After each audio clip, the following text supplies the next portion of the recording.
Welcome to the Dump and Chase podcast. Robillard, Hayes, Forsyth, Chard, all with you today. Before we get into what you all clicked on the video for, just want to do a quick intro and to let you know and make sure you follow us on all of our socials to stay up to date on our latest episodes and posts. All of our links will be under this video in the description, or if you're listening on Spotify, Apple Music, wherever you find your podcast, it will be in the description as well. All right, you can obviously tell we're not in the studio today. We were going to try and figure it out, but really couldn't, and I'm kind of on bed rest right now. I feel like crap. So, before we get into our interview with Kyle Bukauskas, just kind of wanted to go over the JT Miller trade and kind of everything that's unfolded in the last week since we were last all together. I guess even the last 2 weeks because Chard was not with us previously. Hayes, to open the show, what are your thoughts on the JT Miller trade that's kind of been boiling for months on end at this point? Yeah, I think it's good for him to be reunited. I think he could spark that Rangers offense. Obviously, brings that physicality and whatever that they've been missing over there. So hopefully he can also unlock Zibanejad and Panarin. Hopefully give them a bit of a spark because they've been kind of slowed down in the production side of things. So if he can get them going, I wouldn't count them out of the playoffs quite yet. That's obviously a team who's got lots of talent and can easily win a couple straight here and make a case for themselves again. So not a team I would want to face for sure. Forsyth? I mean, I think it was kind of like a long time coming, almost maybe too long in a sense. Kind of hurt. I think it hurt the Canucks more holding on to him more than. I mean, obviously his first game he potted two. They still lost. I think it's a very high risk, high reward situation because you're bringing in you're bringing a player with a lot of locker room issues into a team that's had some locker room issues before. So if you're able to make it work, it could do wonders. But if not, you're kind of just out to lunch. Yeah, and I mean, he was traded and let go from New York for a reason before. So, I mean, to reunite that, it'll be interesting to see how that goes. But, Chard, your thoughts? Yeah, I mean, the Rangers had interest in Miller for like a couple of years now. Like when the Canucks weren't making the playoffs before last year, they were still asking Alvin about Miller. I don't know. Cale's probably upset the Vancouver Canucks captain got traded, but he can go captain another team and mess up that locker room. But Frank Seravalli did say that many players on the team were upset that they did trade JT Miller, which was kind of shocking to me, just because the fact that everyone kind of said he was the problem and he's like the shit disturber. But I don't know if I really like the return too much for the Canucks because they lose their second line. I mean, right now he would be their first line center because Pettersson's production's down. But I'm not too sure. I mean, if Pettersson comes back and he starts, firing off at like an 80 to 95 point pace again, it'll look great for the team because he's a lot younger and they just locked him up. But they got an injury prone Philip Hedl, which I really don't know if I like that. He's arguably one more concussion away from probably hanging him up, one more major concussion away from kind of his career being over. Then they got another young defenseman, Mancini. I like him. I like he's a pretty good ad. Just a good depth piece for this year. Can obviously grow into a top 4 role. And then they got that top 13 protected first, which I think they're gonna use it and they're gonna flip it. Oh no, they already did. They flipped it in they flipped it in the Penguins trade and they got Pettersson and O'Connor. Yeah. So I mean, they already used it. Yeah, they had 3 Petterssons lace up on Sunday. Marcus and then 2 Elias Petterssons, which I think was pretty funny. But I don't know. I think the Canucks might regret this one unless Pettersson unlocks what he was seasons prior. Just watch JT Miller lead that Rangers team to the playoffs. Just watch it. He leads them to the bottom of the sea. I agree that he kind of was the heart and soul of that offense just because Pettersson wasn't doing anything. But I don't know. It's hard to say. It's hard to say because we're not in that locker room and we can't tell if he's actually the asshole or it's just kind of, he's just trying to, I don't know, wake up Pettersson, but Pettersson can't take the heat. We just kind of have no idea. I think it's kind of always been him as the asshole, not just on the Canucks. Yeah, kind of always been a lingering thing, but it is true. But like they Spit and Chicklets had Barbecue Bruce Boudreau on their show, and they had a chance to interview him, and they said Miller kind of runs all the team hangouts. He organizes the get-togethers when they're going to people's houses. It's always his house they go to. So that's why. You know what that kind of sounds like? Kind of sounds like a pretty good leader. You know what I'm saying? Sounds like a captain. Sounds like a captain. Some would say. It sounds like a good guy. But then they said, but Boudreau did say when it hits the locker room, the switch kind of flips, and he's kind of like a whole different person. Because he had behavioral problems before with Bruce when he was the coach and kind of like that bubble and out of bubble year, and they had many chats about it, and they could just never figure it out with him and Pettersson. But now it kind of went to a whole new level, and now he's a Ranger again for the second time. Yeah. Do we think that this ultimately turns into more trades, or for the Vancouver Canucks, like, do we think this fixes Elias Pettersson, the Swedish one, not in order for him not to be traded or considered to be traded, or does the Quinn Hughes thing start to unfold more? Does Demko start to unfold more? Like, do we think this is the end, or do we think this is just the beginning of all this? I'll go to Forsyth first.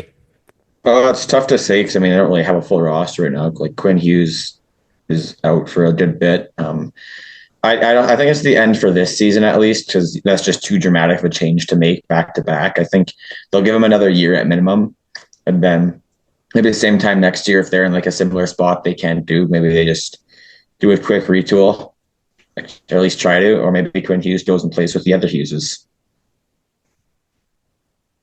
That would be insane. Yep, Hayes. Yeah, I don't know. I think they're going to hold on to Pettersson and Demko. I think the most likely who's going to be leaving would be Besser because there's obviously lots of teams interested in a guy like that. Besser, guy who can tuck 40. So you never know.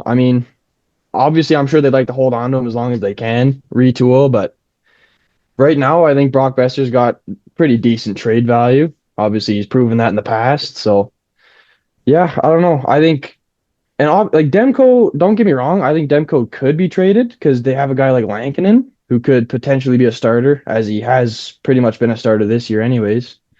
But obviously, he had that hot start. So, you never know. Obviously, Demko's the better goaltender. Top 5 when he wants to be, but if he keeps getting hurt, there's not much reason to hold on to him. So that's all I got. So yeah, fair enough. Chard. For like the likes of keeping Pettersson, this year his no move clause doesn't kick in until next year, so he can technically still be traded this year. So I think they have a really short time frame. They got to make up their mind. Like there's talks, like they're very open about it. There's talks between Buffalo and Vancouver for like the likes of like Owen Power and Cousins. I think that would be a huge trade. I don't know if they're gonna do it though, because obviously the potential Pettersson has. But then Demko, no reason to trade Demko. I don't see a reason why they need to get rid of him. Shelovs was sick in the playoffs last year, but he couldn't stop a beach ball this year in the NHL. Obviously, super young, can't say he's never going to make it or anything. I think he'll be a solidified either tandem guy or backup. And like Cale said with Besser, he did get Cale and his Preds did get a mouthful of Besser last year, so they really can see what Besser can do. I don't know. I think if Pettersson's going to get traded, it's going to be this year, and it's going to be within these next few weeks leading up to the deadline. Yeah, I don't know. Obviously, I think it's weird not having Vancouver being a dominant team, like especially after what we saw last year out of them. Like, I don't. It's hard to say what'll happen moving forward, but I'm in the belief that Pettersson will be moved. Brock Besser makes a lot of sense too. Kind of forgot about him as well. Um, yeah, I'm not sure what's going on with Quinn Hughes. He's been taking a beating recently. We mentioned his hand last week, so obviously he needs a lot of rest, and we'll see what becomes of it. But do you guys have anything else to note before we get into our interview here? Or all I right, think that's it. all Bring right, on Kyle. yeah, we'll turn it over to Kyle Bukauskas and 32 thoughts with Dump and Chase podcast. All right, I'll open the show. I know you were in Edmonton just a couple days ago. Are you back in Ottawa now, or where are you at the moment? Yeah. Back in Ottawa now briefly, and then head out for will be the longest road trip of my season to this point here. Vancouver, and then Montreal and Boston for Four Nations, and then back to Toronto for another game before getting back home here. So a little bit of quiet here the last couple of days before it ramps up again. Yeah. Are you looking forward to Four Nations, and what do you expect from that tournament? I am. Yeah. Like it just because we haven't seen like that type of event in a long time now. And, the idea of having, Connor McDavid and Sidney Crosby together. And then of course, Jesus, like Crosby gets hurt there the other night. And we'll see how that all plays out. Hopefully he's still able to go, but just different, players that have established themselves as, the top stars in the league over the time since, the last World Cup in 2016. That haven't had a chance to be teammates in this type of environment since that time. It's just been, way too long coming. I get the sense that like the players are into it. I know you can look at it and say like it's a nothing event. It's there's only 4 countries in it. Is it you can't call it a World Cup. You can't call it this. It's not the Olympics. Totally understand it. But I know certainly for like a lot of these, I would say for all 4, with an eye towards the Winter Olympics a year from now. There's certainly going to be some players here that where if they want to have a chance at playing in that one for an Olympic medal, it's important for them to show well here over the 3, potentially 4 games that they play over the week and a half span. So I know from that standpoint, like there's a bit of weight for the players involved. And I really do believe, I understand, the time of the year that it's happening, it's a bit unique, but once the first games get going and that first check is thrown, like there's going to be some good pace, and I don't imagine it'll take long for some bite to occur too. Like I've got some thoughts about the fact that why they're doing it at this time of the year, and I hope going forward we don't see this again. But just to give us a taste of international, some degree of best on best here just before the Olympics to get that momentum rolling again. Like I'm really looking forward to it.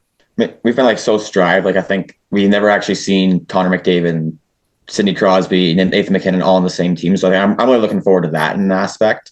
So yeah. I think I'm just going to be crazy watching that power play with like McCarr, McDavid, MacKinnon. It's going to be lethal. And even with like the US, you got the Tkachuk brothers with Matthews. Like it's going to be some high intensity hockey, I feel, and even some high scoring given the talent out there. Right. And like, of course, the Americans have great depth in goal too, so that only adds to the challenge for everybody else. But I think too, like, think about that Saturday night in Montreal, Canada versus the U.S. I can't even begin to imagine like how wired the Americans are going to be to like want to beat Canada on that stage in that building. Like we saw in the World Juniors, like how locked in USA was when they played Canada on the U.S. in Ottawa. Like there was like no question they were not going to be denied. Like they were going to be the spoilers there and soak in every minute of it. I can very much see, a similar regard, Team USA having that same kind of mindset going into that game against Canada in Montreal. Like I think it's going to be fantastic to watch. And kind of with these Four Nations tournaments, do you think these big trades and all these huge moves that have been going on kind of have a play into that, and like the big break coming up and kind of how that's all played out? I do. Absolutely. I think certainly like you go back to the Rantanen one. I think, as time has shown here, like Colorado clearly they didn't feel progress was going in the direction they had hoped for like a new contract with Rantanen. And they also were looking at, as you say, like the Four Nations, or even if it was a club team game between then and the trade deadline. I don't think they wanted the risk of something happening to Rantanen, and now you got an injury and it completely changes the game. And the closer you get to deadline, well, the leverage starts to shift towards the teams that could be inquiring about the player. So I think they wanted, just to, all right, they found a deal that they were happy with. Let's get it done and cut bait and move on while they still could. And then you're seeing it a few other places. Obviously, like the JT Miller one in Vancouver, that's something that's been going on for a long, long while now. I don't know if it's as specifically tied to Four Nations, but it does feel like there's almost that kind of soft trade deadline or trade deadline light. Because of that, certainly if players that are going to be involved in that event are being inquired about and could potentially be on the move, those that currently have them under contract may want to get that deal done before that event plays out, just to avoid the risk of something happening. And then, the whole environment changes with regards to a potential deal. So there's like the kind of lead up to that one there. And then, the event happens, and then there's another week and a half before the actual trade deadline itself. So you can see kind of two different windows where there's going to be some more activity. I mean, it's already been a pretty good last week and a bit here in terms of transactions. We'll see how much more we see between now and next Wednesday. But there's almost like two separate kind of runways here, and I think it's absolutely tied to this upcoming Four Nations event. And do you think Rantanen is going to re-sign with Carolina, or is it going to be another disaster like they had with Gensel last year? Well, that's the thing. Like, I don't know. Like, I'm not close enough to be able to say one way or another, like how he's really feeling. Like, you can tell it hasn't been a seamless transition, and you can see like just how shocked the player was that actually happened. So I imagine like now you not only did you play your entire career with Colorado, like you won there too. Like Craig Simpson talks about it as well. Like, he played, started in Pittsburgh and, but won 2 cups in Edmonton, and then, eventually finished his career in Buffalo. And he said like just the uniqueness of like, pulling on your socks to get ready and it's a different color. Your pants are a different color. Like, it's just all of that has got to be such an adjustment initially. Okay. Do we want to re-sign this player? Can we get him re-signed? And if not, all right, do we then look at flipping him off again before the deadline on March the 7th to, as you say, not be in a similar situation a year ago where, you make a big move for Jake Gensel. And I think that one of the issues for them is that, I think they had a chance to re-sign him, and I think it was just too late into that window prior to actually July 1st coming that they actually made a tangible offer. I think Gensel's company at that point was just like, it's too late now. Like, we're going to go to market here, and they lost out on the player. So I'm sure they learned their lesson from there. Tom Dundon, the owner there, as you guys are aware, like he's somebody who he puts, a value on a person or a certain thing. And like, that's what I feel this is worth. And I'm not moving from that. But I think there's also an allure for him and the team to have like that stud type player that they've got a lot of really good players and great depth, which is why they've been competitive every year. And with Rod Brind'Amour as head coach, but they haven't had like that stud difference maker like a Mikko Rantanen here. And here's their opportunity to, hitch their wagon to him long term. So I would anticipate, barring things completely unraveling for them, Carolina to take a healthy run and at least give them, a good understanding if they have a shot at signing this guy or not. 100%. I mean, like, there's almost even more pressure too, because you traded a guy like Marty Nečas, who's like, he's an incredible player. He's younger than Rantanen. He's incredibly shifty. I've been watching a lot of games with Colorado, and you also give up Jack Drury. And I mean, I think you talk about that like depth piece with Colorado. Like, this is 100% a move that the Avalanche probably wanted to get that depth in. Like, they've struggled. I've seen their games. They played McKinnon and Rantanen as much of a first pair D-man. I mean, obviously there were some struggles with some players there, and you add Jack Drury, who's an incredible centerman, and they needed that depth center-wise. They're one of the worst teams on draws, so I think it kind of works out for both teams. But like, there definitely has to be a lot more push this time with Rantanen, seeing how you gave up some big pieces. Yeah, absolutely. And just go back to your point on Colorado, like you're right. Like, I mean, if you look at who were the time of the trade, like who were the 2 forwards in the entire league that led in ice time? It was McKinnon and Rantanen, right? Like, it was more than McDavid, more than Draisaitl. Like, Bednar played them a ton, and he had in the past too. Like, as you say, like they were very top heavy groups. So I think that was part of it too, because I look at that Western Conference and like there's some real legit teams there. And unfortunately, with Dallas and Heiskanen going down there, that changes things a little bit for them. But there's some legit threats. And so you imagine for Joe Sakic and Chris McFarland there, as they're looking at kind of the landscape around them and going, okay, like it's great to have Mikko here. And yeah, potentially we could back up the Brinks truck and get him secured here to be an Avalanche for the entirety of his career, more or less. But do we look at the opportunity and say, can we really win with how we're constructed here, with how top heavy we are? So, you get, as a really good player, as you say, and Nečas and, Jack Drury, who has looked excellent, I think, there since coming over in the move. Just now you're a little bit deeper. You may not have the same star power or same firepower as a Rantanen there to play alongside McKinnon. But it does help shore up the depth there for the Avalanche. So it's a fascinating world we're entering here too, especially with my colleague and co-host on the podcast, Elliotte Friedman, had the news there last week of where the salary cap is expected to go the next 3 years, like incredible jumps, and how teams kind of navigate having that extra influx of space to when it comes to signing free agents, and which players do they believe are worth doling out that life-changing amount of money to, or do they go for somebody else who maybe doesn't have quite the same price tag, but can help add to the depth of your team. It's just it's going to be a fascinating thing to watch here over the next few years. Just shifting over to like another pending UFA, Mitch Marner in Toronto. With the new salary cap, like that Elliotte said, the potential of where it could go. Where do you see his AAV being, and is it going to be with Toronto? Yeah, I think if they can all come to I don't want to say come to their senses, but just be level-headed throughout this process here. He should be a Maple Leaf for the entirety of his career. I do believe that. You've got a homegrown talent there that's become one of the premier wingers in the game, and just a great two-way threat with how he kills penalties. Right, finalist for a Selke. Just a really, really good hockey player you've got there that came from your region. So yeah, in terms of AAV, I mean, again, the one advantage that the Toronto has, of course, is the fact that they can do the 8th year, right? So you got Matthews who's north of 13, and obviously the goalposts were much different, then than it's going to be here now.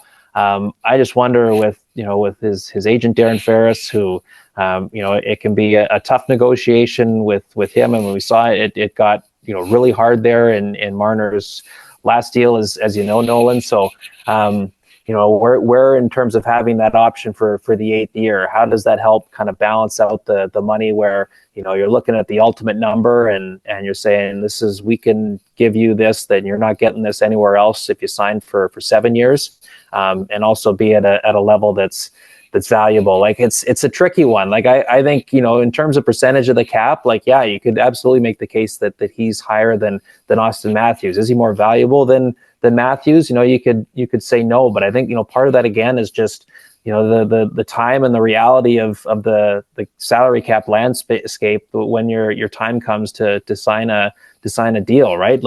Matthews went shorter term out of his entry level, as and so that put him in that situation to sign then. If he extended a couple more years, then, you can only imagine if he was come up for a new contract this summer, what that number would look like.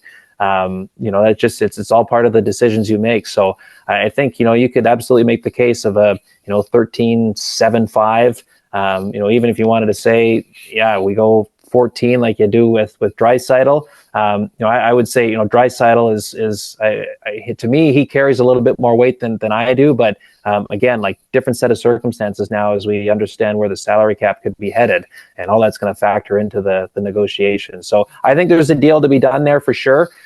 Just comes down to, who's willing to dig in the hardest to get ultimately what they want here. Yeah, I almost have a sense that they're waiting until they see his performance in the playoffs this year, because it doesn't seem like there's been much traction at all for contract talks, at least from what I've heard. So I kind of just have a feeling they're just waiting to see how he performs in the playoffs this year. Yeah, aren't we all?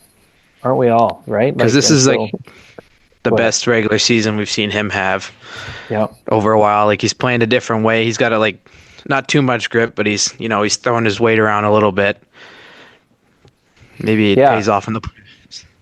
Yeah, and we've seen them, string together some wonderful regular seasons in the past too, right? And it just hasn't always quite translated. So, and it's especially this year where they're playing a bit of a different style, as under Craig Berube. Like they're not the same offensive dynamo as they have been in the past. Now the top guys have been great. Don't get me wrong. Like I think it more so speaks to they just don't have the same scoring depth than in other years. But yeah, like I think for sure. I think regardless. You're probably I think you still want to consider having Marner as part of your group here moving forward, but the playoff performance I think is going to factor in at some point as well. I do agree with you there. All right, moving back to kind of Elliotte Friedman and stuff. What was it like to get that call and kind of be asked to join 32 Thoughts, and just what's it like working with someone like Elliotte Friedman? Yeah, it was 32. So it was last summer, and it was complete shock, right? Like only because I got the call 4 or 5 days kind of before things about Jeff had gotten public, and that Sportsnet was moving on for him, and because I had no idea. I went and I was at the draft in Vegas there. I worked it. I came back. It was just such a whirlwind end of the season last year because of how late the playoffs went. And I came home for like a day and then went back to Toronto just to help out in studio for July 1st, our free agency show. And then typically after that, I go into not working mode, right? So I remember I'm looking for they would always do a podcast for after free agency to just kind of recap what's going on, and okay, here's some things to keep an eye on as we head into the off season.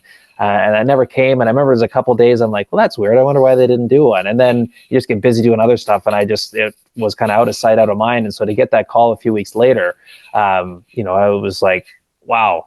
It was kind of presented to me as give it a few days.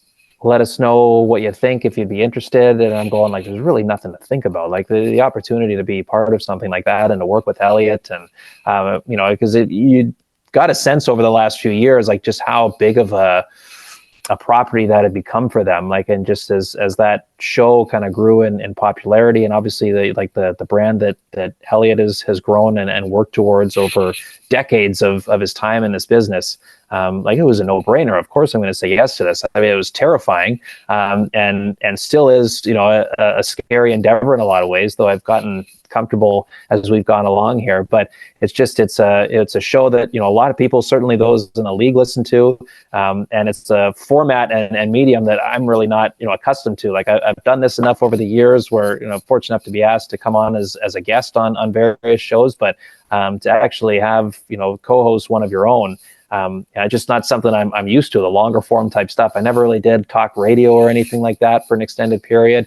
I'm gotten so used to the TV side where you've got 45 seconds to a minute at most to try to tell your story, and every bit of it is so produced and you want it to all come together. So it's just been a completely different change of pace, and to try to keep track of everything that's going on around the league, it's been an adjustment, while also still lending your time to your other roles in working rinkside and stuff. Because as I said, it's not like I was bored doing that and had a bunch of free time. So working all then has just been naturally, it just comes with time, and I'm still working towards kind of being into a better rhythm of it all. But it was working with Elliotte has been a lot of fun. I've gotten to know him pretty well over the years. Us working together, we would be on the road for Stanley Cup final and other big events like that, and between him and Bieksa and David Amber and the rest of our crew, it's a fun group to go just hang out with. So him and I have gotten to know each other pretty well in that regard, and now getting to work with them. Guys, it's fascinating. When we're on the road together and he's in that information gathering mode, and it's just phone call after phone call after phone call. There's text messages, it's just nonstop. And one thing kind of leads to the next. It is a sight to see. It is a sight to see. And I'm never in studio on Saturdays when he's preparing his headlines. But I hear it's a similar kind of scene there as he's working the phone and trying to get as much information and confirmation on certain things that he's chasing. It's quite the ecosystem that he's built for himself, and that's the key. Like he's gone out and built it and put in the work. So he's a guy who can grind with the best of them. He's much more of a night person than I am. It's sometimes, we'll be on the road and, we'll get together for dinner and he'll be like, I had a nap for an hour. And I'm like, I didn't know like you slept. Like I didn't realize you actually made time for that sort of thing. Because sometimes it feels like there is no time for him to do that. But it's a lot of fun. And Dom Shermati, our producer too, like another fun guy. So when we get on the road together, like it's great when it's one thing to have like a working relationship, but when you like being around the people at the same time too, in social settings or whatever, when you get the chance, I think that's when you've got something cool here. So very, very fortunate. And kind of speaking with like your work with Sportsnet, obviously you kind of started right away from what we're understanding. I mean, here at SAIT, like you're kind of like the model student if you want to go into sports broadcast and they tell us about. So could you maybe go over kind of your path from calling Trojans games to working with the Senators? Yeah, it was bizarre. Like, I did my 2 years there and like absolutely loved it. And the funny thing was so I applied to SAIT and I applied to, at the time it was called Ryerson University in Toronto. It's under a different name now, but like applied to their 4-year journalism program. And like, that's where I really wanted to go. And I got rejected there. So like SAIT was kind of like the fallback. So I remember I was kind of like mopey about that, being like, oh my God, like the one place I wanted to go, like rejected me. Like, what does that say about kind of where my career is going and any opportunity I had at making anything of it. I go there for 2 years and like talk about a blessing in disguise. Like it was so wonderful. Met some great people there. I mean, met my wife there. And just some lifelong friends. And so my second year there, there's a woman that was running the communications for the athletic department, and she was only there because the person that was there full time was away on mat leave. So she was just there for the 1 year, and it happened to be my second year of school there. And this is now we're early March. She was like, because doing the Trojan games, I did as much as I could. And one thing I really liked about the school there is that, it was important to them to, have those games webcasts for, not only important for the families and those of the student athletes, but also using, people from our program to help crew it, whether it was on the technical production side or the commentators. So I did as much as that as I could: hockey, basketball, volleyball. And so that's how her and I got to know each other. And so now early March, she was like, hey, I was back home visiting during reading break. And, I don't know if I've told you, but, my dad is like the news director at Sportsnet, and I had no idea. And so I was mentioning, your name to him, that, you're interested in sports and all that. And so he wanted to see some of your work. And I was like, wow, like at that time, I just thought it'd be the coolest thing to have someone in that position just to, watch my stuff over. Because I had been putting together a demo reel to start applying to jobs. I was a few months away from graduating. And just to get some sort of feedback, constructive criticism from someone in his position, I thought it would be just an unbelievable opportunity. So I sent it off to him, and he wrote back a few days later. And then the next day I got an email from a guy by the name of Scott Moore, who I didn't know the name or familiar with it at the time. He was the Rogers, the president of Rogers Broadcasting back then.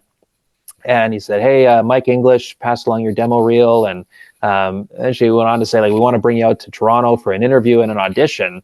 And again, like, I'm 6 weeks away from finishing school. Like, we've got graduation coming up that June.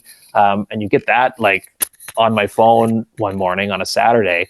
And I talk about like just flipping your world upside down. And so that was like, it was a right place, right time thing. Like, was there luck involved? Absolutely.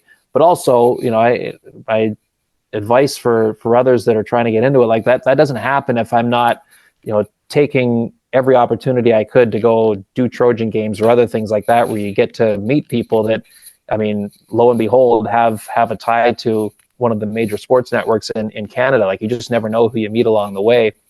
And if you put yourself in situations to try new things and to grow and just a chance to learn, like, you never know, the alternative tentacles that end up, reaching out because of that. So that was kind of my first kind of connection with Sportsnet there. And later that spring, I flew out there for a few days, and I interviewed with some people. I did like a kind of an audition in their studio, and waited to hear over the summer. And Scott's gone on to do different things now. I mean, he was a critical piece behind securing the Rogers NHL deal that's been going on for the 11th season now that we're in.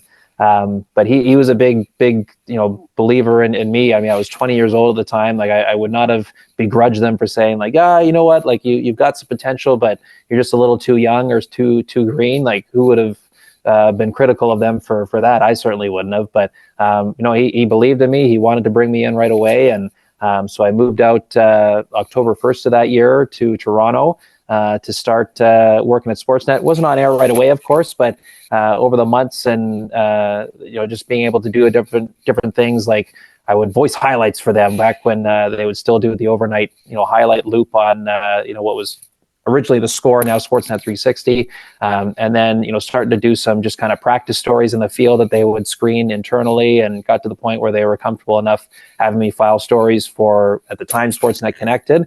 And then just bit by bit, I got more and more opportunity. They moved me out to Ottawa for 2 years, just as like kind of the bureau reporter, and then you get your first opportunity to work on like live event type stuff. This was back when Sportsnet still had the Canadian Hockey League rights. So every Friday night there was a CHL game to do, and Sunday afternoon. So Rob Falls was the typical host for that, but there would be weekends where he'd be away doing, curling or something like that, another event. So they'd need someone to come in and host. I got a chance to do a few of those, and just little by bit, more and more you get the chance to do different things, and you try to be as prepared and ready as possible. And you show that, hopefully you've got a chance at doing this a little more regularly. And then, I moved to Montreal in 2016. They asked for, they needed a new rinkside host for the Canadiens. We still had the regional package back then. So that was my first kind of foray into the NHL side on a full-time basis, doing like the games on the broadcast. And then from there, it's just been, it's been a long while here. It's 11 and a half years total since I first started there. And just, really fortunate they took a chance on me early on, and have allowed me to grow here over that time. Is that kind of where you started your Kyle Bukauskas notebook that you had for a little bit? And then why'd you kind of stop writing that when that was a thing back in the... Yeah, good research. You know what? I started it just as, I guess, something different to do. Like I really hadn't done any writing.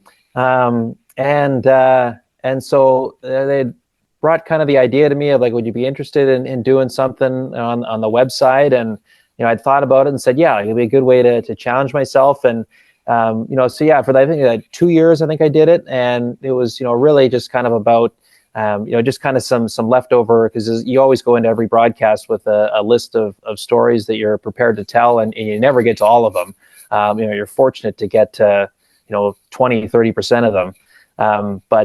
So naturally, there's still good information or anecdotes or things like that. And you want to still be able to share with the audience. So that was kind of the genesis of kind of how that came about. And then I think even, the COVID shortened year, the 56 game season in 2021, I believe I still did that a little bit then. And then why it went away, good question. Like I just, just time goes by, and and I clearly it wasn't on my radar, and I don't know, just no one from the web came back and said, hey, like let's keep this going. And certainly it was on me for not taking the initiative and saying like, I'd like to keep doing this. But certainly now, at least having the chance to be on the podcast with Elliotte, at least that can be kind of a vehicle for leftover stuff or things that I saw work in a game on a given weekend, to be able to share those things on the pod. At least it's not being left on the cutting room floor totally. Yeah. I mean, maybe you could ask Elliotte and join on the 32 Thoughts writing piece. Yes, no, I know. He's having a tough enough time doing his blog every week here now too. So the problem is, it's like every time he's ready to post something, there's a big trade that comes out of nowhere and completely reshapes what he's doing. So I think he's still got that section of the market cornered there when he gets it out. So no worries on that front. So do you have like any like kind of like a starstruck moment, like a kind of I made it feeling, like maybe in like an interview or just a game you've covered? You know what? Like I will say, like I've never felt like I've made it. just because, like, again, like things can change so quickly. Like it's always, you try to at certain points allow yourself to just kind of soak in where you are and what you're doing, and realize like how fortunate you are to be there. But I've never wanted to let myself get comfortable. Like there's always that mindset of whether it's the next weekend or the next season is like, okay, how can we be better? How can we, tweak some things to continue to be fresh and engaging with the audience? So that's always top of mind there. But like certainly like every year, getting a chance to cover the Stanley Cup final and being on the ice when that thing's handed out and you're seeing like just like a group of individuals come together as a team over however long they've been at it, like realize their ultimate dream, and you've got families out there that they're sharing it with, like just kind of being a firsthand witness to that. That's pretty damn cool. I remember, like we were in 2016 in the playoffs. That was a really tough stretch at Sportsnet. So it was the second year of the TV deal. And if you guys remember in 2016, we went from, I think there was 5 Canadian teams that made the playoffs in 2015. And so it was like, oh, here we go. Like, this is great. Like there's interest across the country. Boom, boom, boom. First year, tons of money being spent on resources and all that. And then 2016 rolls around and there were no Canadian teams that made the playoffs, right? Like all 7 missed. And so it was like the complete opposite. So I was still, myself and Dan Slater, who's our camera operator here in Ottawa, we went and covered the Pittsburgh Rangers series in the first round. And we weren't, Sportsnet wasn't doing the actual broadcast itself. They were just taking the US feed and putting it on our air. But they still wanted like post-game interviews and like a pre-game hit and stuff like that, just to have like some presence of us at the arena over the series. So I remember after like game 3, I was like, because we weren't doing the game, like there's a certain hierarchy for, okay, which network gets first dibs on post-game interviews for a player? Okay, then he's taking this player. Okay, who do you want? Okay, you're taking that player. Who do you want? Okay, you're taking that player, and down it goes. And I remember it was like Matt Murray was incredible. That was his first year kind of with the team and first of his back-to-back cups with Pittsburgh. I don't know if he posted a shutout or like he was really good. Like I think only gave up 1, if anything. So like I think, the US, the national broadcaster wanted him, like the Pittsburgh regional show, I think wanted Matt Cullen because he had a good game. And like French television wanted Chris Letang because, French Canadian. And I'm kind of standing there. They finally came to me. I'm like, well, I guess I'll take Sidney Crosby then. And they're like, okay. So like, I like Sidney Crosby, like, it's like ultimate tumbling down the draft to me at 4th. So, being able to like interview him post game after a playoff game at Madison Square Garden, that was like, wow, that was pretty cool. And just not something you expected going into the night. So little things like that, like it's kind of neat. Like Paul Carrillo is my favorite player growing up. When I was doing the Montreal games, Jason York, an ex-player, he was part of our broadcast team in the booth with John Bartlett. And we were out in California during the Canadiens trip through there late November of that season. And he played in Anaheim 2 stints, right, back when Korea was the captain there. And they, were really good buddies then and stayed in touch. So, he went for dinner with Paul one night. We were out there. And so he knew that I was a big fan of his. So as their dinner was wrapping up, he was like, hey, come by this place. And so, set it up. So I got a chance to meet him and got a photo and stuff like that. And so that was like, wow, like you talk about just an incredible moment there all these years later. Like the kid he was like the true childhood hero for me, where like he was drafted the year I was born and he retired the year I graduated high school. You know what I mean? So just like that perfect window of growing up. And he was, a fixture in the league when he was healthy, of course. So that was another really neat moment for me too. I just want to ask for me and Dylan, the Ducks fan. We recently started doing play-by-play for just a local junior B team. How do you prepare for games like that? Yeah, it's been a long time since I've done play-by-play. I've been at SAIT would be the last time I did it. You know what? I think it's obviously it's understanding, as I've learned over the years. You can certainly from a play-by-play aspect, you can overdo it with information. Certainly, it's great that you do all this research and you've got all their numbers and stats and different things laid out, and you want to get it all in during the game because you want to show that this is how prepared I am, and it's all great. It all comes from a good place, but it's just important to remember that sometimes you just kind of gotta let the game flow as well. And so I think certainly you want to have like your whatever your preparation is. It's like the Jerry Seinfeld line, like never judge process. And so how I prepare would be different. How Chris Cuthbert would prepare would be different from how a John Abbott or a Rick Ball would prepare. It's just everything. Everyone has their own way. So find what you're comfortable with what jives with you. Is it something that's written on paper? Is it something you type out and print? Is it something on an iPad that you have that you take with you everywhere, or a laptop? But certainly, I think obviously just have at least a note of each guy, and obviously the obvious is understanding who's on each team and to be comfortable with who's what numbered for quick recall and stuff like that. But then just allow yourself enough time just for when you're actually calling the game, for the actual gameplay itself to breathe. Like, I mean, the ultimate, I mean, this is an extreme example, but like Bob Cole, like one of the greatest play-by-play callers of all time in like any sport. Like he would his prep, like he would be, I mean, he would do some work, but we would beforehand, of course, and watch games throughout the week and know what was going on in the storylines. But when he would actually get up to the booth, like it was like a laundry card that he would have like the two teams lineups written on the back, and like he would sit down and undo his pants a little bit just to allow the diaphragm to have free reign. And like that was it. And then and then at the end of the periods, he needed to know what the shots were for each team. But other than that, like he was watching the game and he was reacting to it. And for so many years, like it was absolute magic. I'm not saying going that far that way, but it's just like an example that there's a lot of different ways to do it, and it's finding kind of what you're comfortable with, where you're like, okay, I feel somewhat prepared, but also like allow the game to kind of speak to you as well too in terms of how you want to call it. Kind of try to build towards next year even. Yes, exactly. Yeah. In a lot of ways, it's all just the beginning for you guys. Yeah, and I just have another question, not related to this at all. It's about Ovechkin and the goal chase.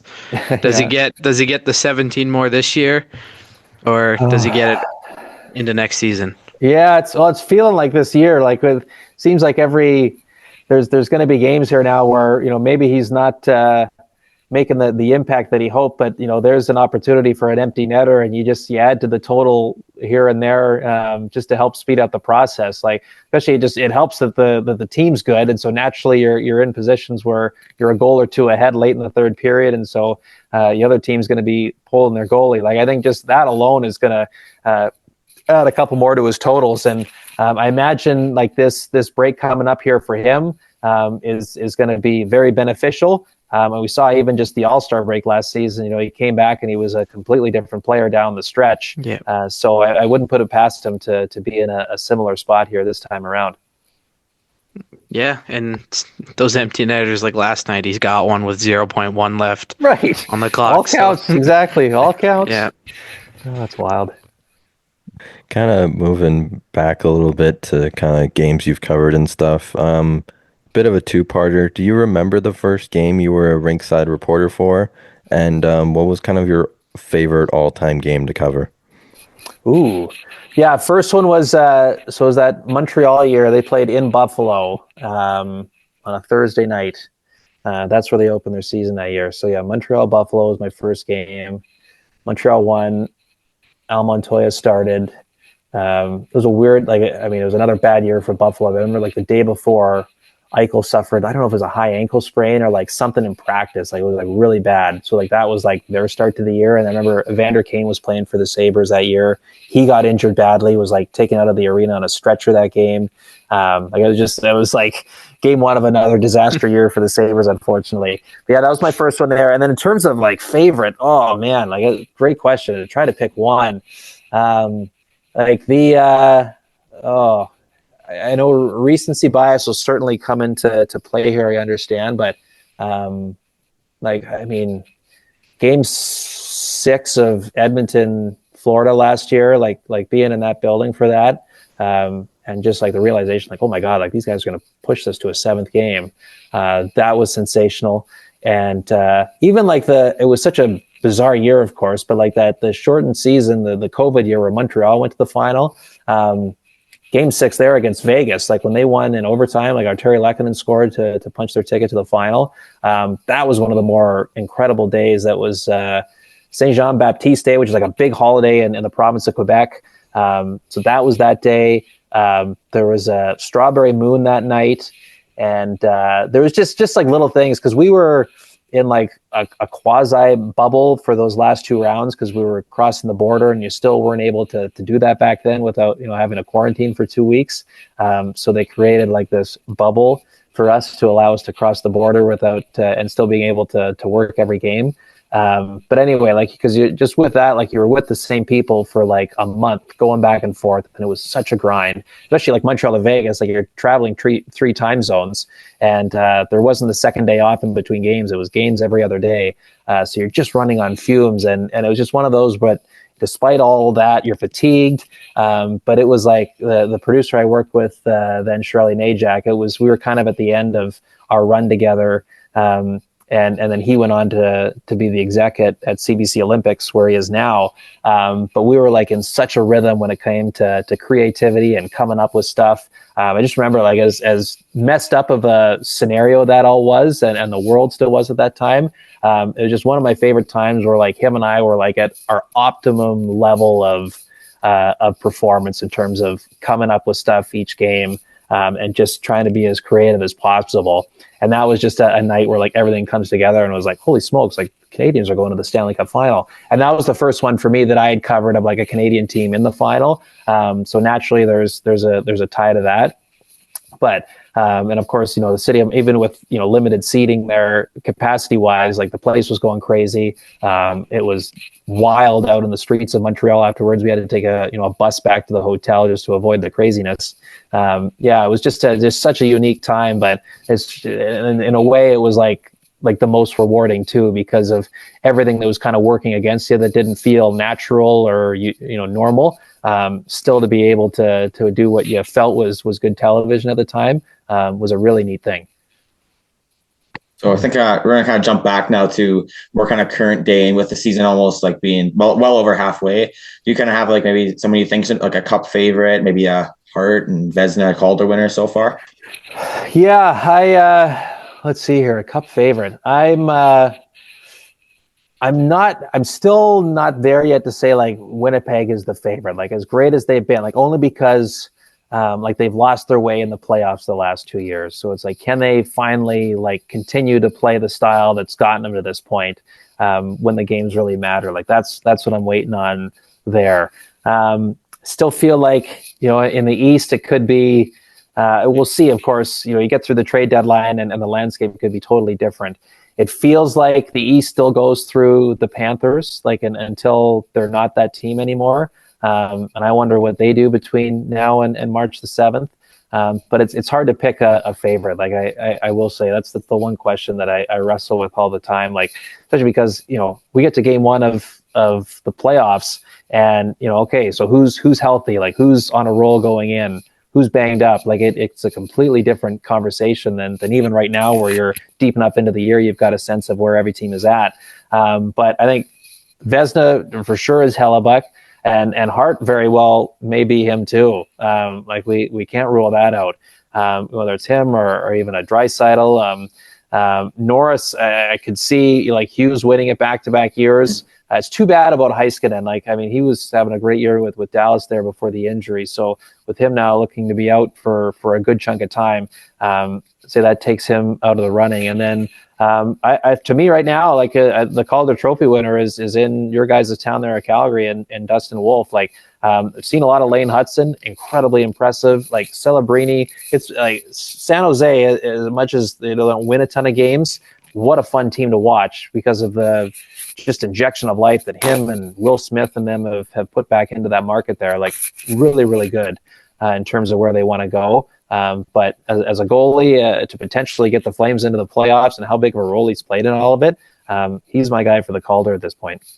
Incredible year, kind of just close wise. Like, I mean, you look at the standings, like obviously I have a little bit more Ducks bias as a Ducks fan. Like they're even somewhat in the race, like up there, but it's been trying to way claw more. back, eh?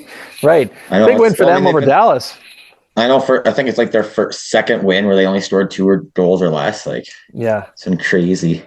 Yeah, exactly. It's been like the West is interesting, and then the East has just been unreal here. Like the wild card is one thing, but also the Atlantic Division, like it's far from settled either. Like with how Ottawa's climbed into the third spot, and Detroit's completely turned their year around after the coaching change. There's so much still to be decided, which is great. It's kind of what you want. Mm-hmm. Yeah, for sure. As a Flyers guy, I got to ask you about Matvei Michkov. Yeah. Because he didn't list them, and I know he's kind of struggling as of late, but what are your thoughts on him and his kind of potential in the last 30 so games? I think potential is like sky high. Like, I think over the course of the long term, I think he's going to be a really impressive player. But clearly there's like, and you know it's not just Tortorella. Like there's a directive from Keith Jones and Danny Briere on down to really like there's got to be certain non-negotiables about how you want to play if you're going to be a Flyer, and with that comes some growing pains. And so you make the trade there with Calgary and Kuzmenko coming, and there's a bit of history between him and Michkov over in Russia playing together once upon a time. So maybe there's a bit of comfort there as well on top of what he's had around him over the course of this year. But you do get the sense that as much as we've seen some battles that he's had with Torts here a little bit, which hopefully, you hope it's all healthy, like nothing is damaging. Like it's part of figuring out, both guys. And you go back a little while ago when Tortorella, and we saw that interview he gave with TNT and the answer he gave about Michkov and just how to coach him. God, you talk about insightful and enlightening there, like just how he kind of laid out about trying to learn the player and understand kind of what makes him tick and all those things. Like I was really wowed by the perspective he gave there. So clearly there's a willing to work with the player on a number of fronts.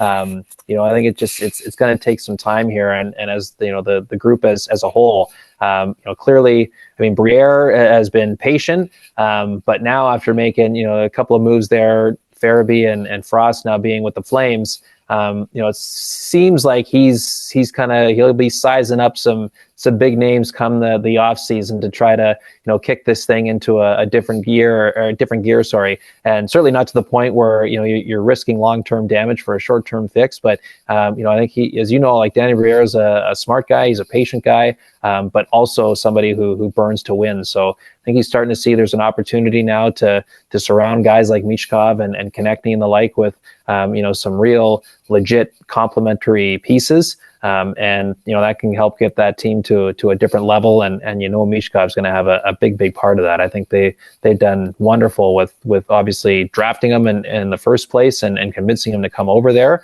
and now just throughout the growing pains, there's going to be some great moments here down the line to enjoy. And, I think Sean, talking about Torts for a second, like the Athletic obviously recently dropped their player poll with some players. Torts probably the most polarizing coach. He's number one on the one you don't want to play for, and then he's still up there for one you want to play for. So, it's kind of want to see your thought on that. Yeah, it's a real fascinating guy where there's so many players out there that just adored playing for him. And I think it just speaks to, again, how you're wired as a player. Can you handle hard criticism at the right time? And I don't think he's a guy who necessarily goes out of the way to grind guys. He's certainly not someone who's going to play mind games, I don't believe. But if he's not happy with something, he's going to let you know. And we're in a different era now where, a lot of players, growing up, they don't have experience with a lot of that. And so it can be a bit of a shock. And maybe, over time you can understand if you're in a situation where you're not winning a ton, it can be a lot tougher to digest as opposed to when you are winning. So I think that plays a role there too. But it's even interesting, with us, back when he was in Columbus, I covered the one playoff series there, in 2019 when he was the head coach. And as rights holders, as broadcasters that are actually doing the game, usually before games, if you want, like, you can get some time with the head coach of both teams, like away from the cameras and the microphones and stuff, just to get a little more insight into what they're feeling about things or any questions that you have. And so I remember, like, Columbus, they would set it up where we would do that with John, and then he would go like to the press conference to do like regular media, as you would see that would get posted on television and wherever else. So he would talk to us, and it was like, I didn't even recognize the guy. He was like so engaging and insightful, and just anything you wanted to know, like, he would try to give you somewhat of an answer, and just very helpful with all the questions that we had for him. And then, like, he would walk 15 feet to the left and sit down the podium, and it was classic Torts. Like, just everything was shut down, short answers, like there was no nonsense, nothing. So you just see in both sides of it that way. There's just a lot of layers to the guy. But I do believe, deep down, he's someone who cares about his players, obviously cares about winning.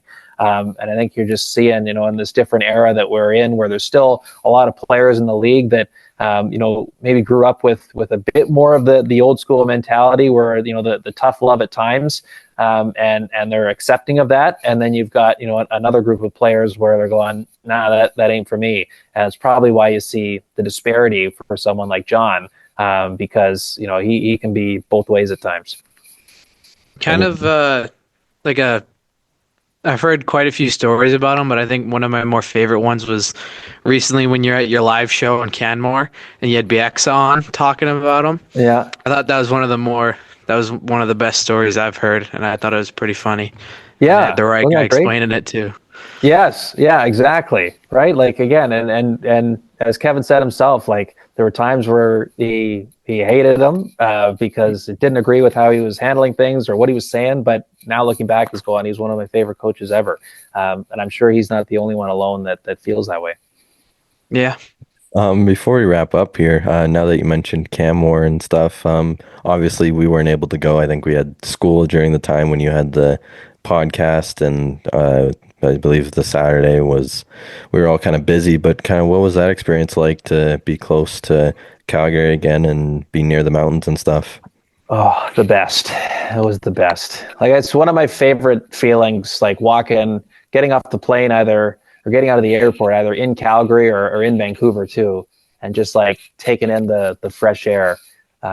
It's a really nice feeling.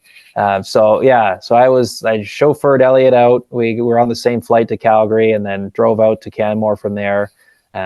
He was on his phone the whole time, and he's like, "Do you want me to, like, is this bothering you or anything?" I'm like, "No, this is perfect," because I was taking in the sights and sounds as we drove out there. He wasn't even a thought in my mind there, sitting in the passenger seat. It was a great setup.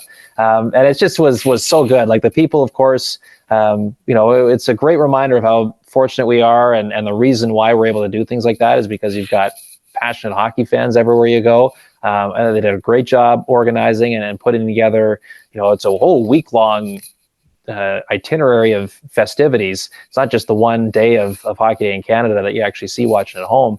But it was they did an excellent job, managing everything, and it's a small town. You don't have big venues for hosting different events, but what they did have, I thought they did an excellent job maximizing everything, and it was just neat to be back there. It really was.